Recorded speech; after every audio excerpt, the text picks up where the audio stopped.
Is your deferred compensation plan benefit with your employer going to cause you excessive taxes? My name's Joe. I am a financial planner and I've worked with many employees and executives at public companies over the past 8 years. And the company deferred compensation plan is one of the most common areas that I see people causing themselves excessive taxes in. The goal in a financial plan is typically you want to pay the least amount of tax as possible over a lifetime. So just because a deferred comp plan can reduce taxes this year doesn't mean it's going to be a good long-term tax move. A deferred compensation plan is just one tool, but if not used properly, it can actually cause more taxes than you would have paid without it. I'll put it this way. If financial planning maneuvers were flavors of ice cream, the deferred comp plan is not vanilla. It would be more like a pistachio chip. It works great for some specific people and situations, but it's not for everyone.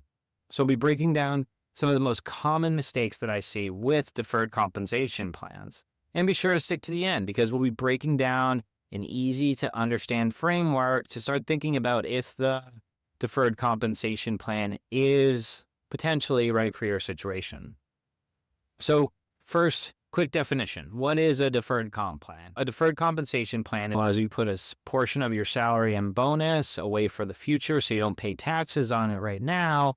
But when you choose to get paid from it, like when you retire, you get paid at your tax rates at that point. Simple in practice, but the timing is everything. So part of the reason why deferred compensation companies say it makes sense is that for more highly compensated people, you can see as the income goes up, the amount of your salary that you need to save in order to replace your income obviously goes up. The challenge with that is there's caps on certain things like your 401k. You can contribute around 23,000, maybe an extra catch-up contribution, but that's capped. So that's enough if you're just trying to replace $100,000 per year salary, but not if you're trying to replace a 400 plus $1,000 a year salary.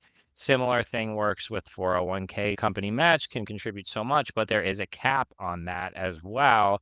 In Social Security, maximum contribution you have to Social Security is about $170,000 or $180,000 of your salary. So you're not contributing extra to Social Security. They're saying that there needs to be this additional savings, and that deferred compensation is a great way to get some tax advantage in order to fully replace your salary in retirement. The counterpoint to this is that I've worked with a lot of clients with incomes of 400, 500, a million plus, and typically they're not trying to replace the entirety of their salary in retirement, right? Their taxes are going to go down. They're probably not going to be saving like they are with their salary. And the question is this still appropriate given all the pros and cons?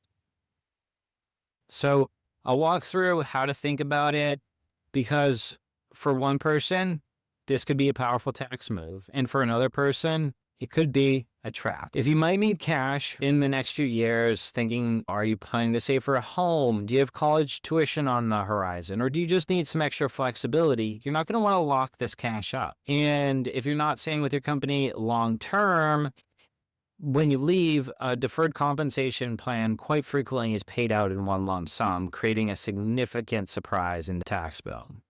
Also, before you contribute to a plan document, I would study the documents. Be very familiar with what the rules are, what the election terms are. For example, if you make an election for a distribution year in 5 years from now, but you decide you want to keep working, is that going to be paid out that year? Or do you have a chance to move it later on down the road to a future year? This might be unique in every deferred comp plan. And yes, the deferred comp plan is basically an IOU from the company. So if the company does go under, that money is at risk. It's not like a 401k. So that is worth remembering, even though most companies do have a solid financial footing, something worth double checking.